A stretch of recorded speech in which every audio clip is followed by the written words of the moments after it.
സംസ്ഥാനത്ത് വോട്ടെടുപ്പിന് ഇനി ദിവസങ്ങൾ മാത്രം ശേഷിക്കെ ഓരോ വോട്ടറുടെയും സമ്മതിദാനാവകാശം ഉറപ്പാക്കാനാണ് തിരഞ്ഞെടുപ്പ് കമ്മീഷന്റെ പ്രയത്നം.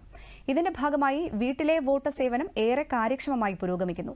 കേരളത്തിലെ ഏക ഗോത്രവർഗ പഞ്ചായത്തായ ഇടുക്കി ഇടമലക്കുടി നൂറടിയിലെ 92 വയസ്സുള്ള കിടപ്പ് രോഗിയായ ശിവലിംഗത്തിന്റെ വോട്ട് രേഖപ്പെടുത്താൻ ഉദ്യോഗസ്ഥർ കൊടും വനത്തിലൂടെ നടന്നത് 18 കിലോമീറ്ററാണ്.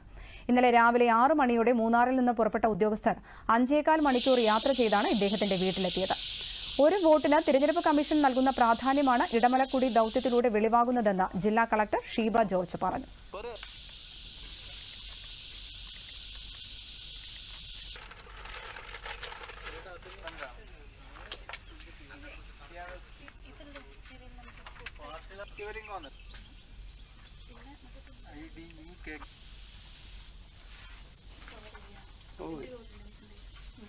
ഫോട്ടോ